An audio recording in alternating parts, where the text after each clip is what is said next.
Earth. Fire. Air. Water.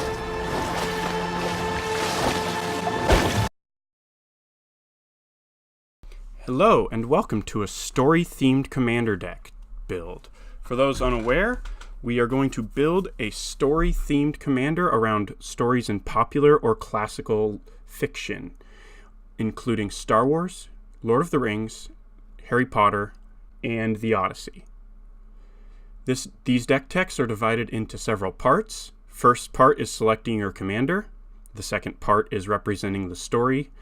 The third part is making your deck playable and functional. Today, we're going to look at the greatest television show Nickelodeon ever produced, Avatar: The Last Airbender and The Legend of Korra. In my eyes, it is one show, and for the sake of the commander deck tech, it's easier to represent both shows. The most important part of building a commander-themed deck around a story is selecting your commander, arguably more important than it is for any normal deck. We need to select a commander that can match the flavor of the story both in flavor and in function. Most often, the goal should be to select the main character of the story. The main characters here are Aang and Korra. To me, it makes sense that we should look at the bald monk and spiritual successor in the magic story, Shu Yun, the Silent Tempest, and Narset, Enlightened Master. Right off the bat, the color pairing here is perfect for this story. Red in magic often represents fire, lightning, and earth. Blue in magic often represents water and air. White in magic often represents spirit. We have the four elements the Avatar masters, as well as their connection to the spirit world covered in the commander's color identity. Now that we've narrowed it down, it's time to choose our commander. This decision is ultimately a flavor decision, but as I prefer Korra as an avatar to Aang, and most of Korra's villains to most of Aang's villains, and let's be honest, we're not going to call Zuko a villain here, I'm going to go with Narset to represent Avatar Korra. While I think we could build a sweet deck where Shu Yun can enter the Avatar state, so to speak, and go off in that way, I think Narset opens up more interesting opportunities to represent Avatar: The Last Airbender and The Legend of Korra. We're going to include Shu Yun in the 99 for flavor reasons, and if we hit Shu Yun off a Narset trigger, that's fine. You can make a story reference about how Korra lost the connection to the past avatars during the events of the Harmonic Convergence. Looking at it now, we have a clear commander, and we know what kind of story we want to represent using magic. The next biggest issue Narset will face is the extra turns commander. We're not going to run any extra turn spells here, well, except for maybe Ral Zarek, because none of them are very flavorful in art, name, or function. Well, maybe Part the Water Veil, but we want to avoid extra turn spells. Instead, we're going to go with the Super Friends build. Super Friends enables us to show characters from the story at different points without losing them to Narset triggers. The first character out of the gate to jump out at me is Nahiri the Harbinger. Nahiri, like Korra's final villain, Kuvira, is a villain who has an association with Earth and was unable to fight in events from earlier stories, albeit for widely different reasons. Saheeli Rai is the next one. Like Asami, Saheeli is a master inventor and forms great friendships with our protagonists, though in Asami's case, it might be a little more than friendship. For Mako, I went a little more on aesthetic. I selected Jace at varying points in his story. Jace and Mako both wear high collars and are kind of moody. Jace Beleren, Jace Architect of Thought, and Jace Unraveler of Secrets serve us here. Jace Beleren in Commander is referred to as Party Jace. No one's ever going to attack him as long as you just keep ticking up, and his ultimate really doesn't do all that much in Commander.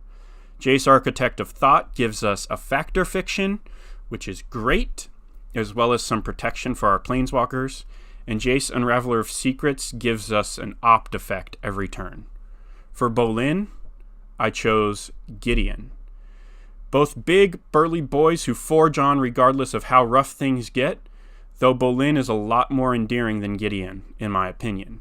Gideon Jura, Gideon ally of Zendikar, and Gideon of the Trials help us out here. Gideon Jura representing the earliest point for Gideon. Gideon, ally of Zendikar, representing when Bolin really comes into his own. And Gideon of the Trials representing Bolin after he has learned how to lava bend.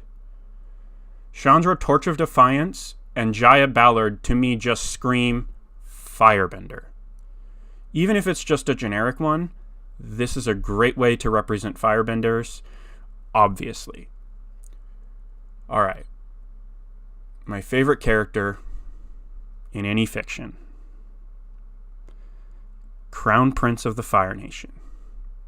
Banished by his father after speaking out in a war meeting. Zuko. Here, I selected Sarkhan, the Dragon Speaker. Sarkhan, at this point in his story, which is the beginning of the Khans block, is seeking to forge his own destiny, much like Zuko does throughout the series, and learns what forging his own destiny really means. The spirit world is an interesting thing to figure out here. Lingering Souls doesn't really work in our colors, and we really can't have any spirit creatures. Instead, let's try Dismiss into Dream. This art has art that is flavorful and gives us a really cool static effect. We target any of our opponent's creatures with a planeswalker, they have to sacrifice it, which is not removal. It shuts off Voltron strategies and a lot of Blink strategies. Myth Realized is practically Rava levels of flavor here. It gives us great functionality by a way to get an emergency blocker in or a late game win condition. But it also gives us a monk avatar. So flavorful. Omniscience, while it will draw a lot of hate, and rightly so, is so similar in art to something Avatar fans know and love that I could not include it. While it would also be flavorful and functional to run Enter the Infinite, because let go your earthly tether and all, this combo isn't interactive, and I don't use it. If you'd like to use it, go right ahead. There's even a removal spell that matches flavor. Blessed Reincarnation. It's just a flavor name, sure, but oh my goodness is it flavorful. And on top of that, it has Rebound, giving us 2 uses out of it. Remember when the Red Lotus attacked the Northern Air Temple during Book 3 of the Legend of Korra? Well, as it turns out, Magic has a card name that matches that almost exactly. Monastery Siege. For Air Temple Island, one of the few locations I chose to represent, I think Island Sanctuary works quite well. With all the card draw we're getting for free from Narset and Planeswalkers, the small downside of skipping our draw step is great.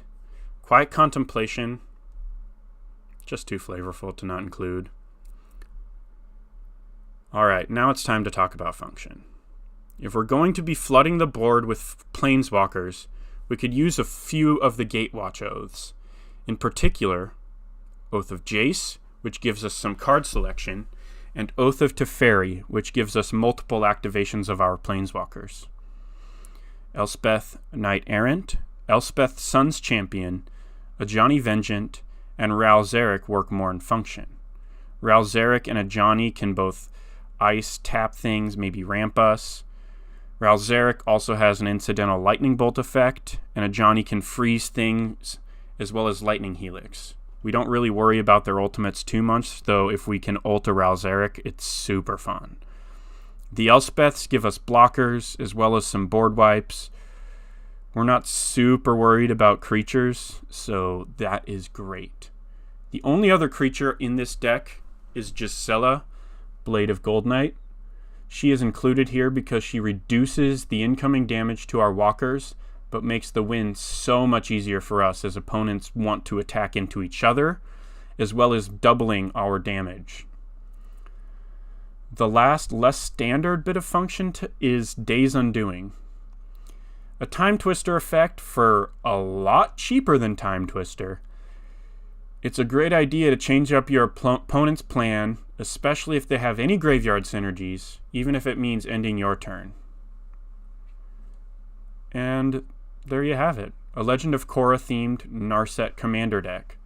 It's fun. It's a great place to put your planeswalkers that isn't another Atraxa deck or a Ramos deck. You get to demonstrate your great love for this story. Thanks for watching.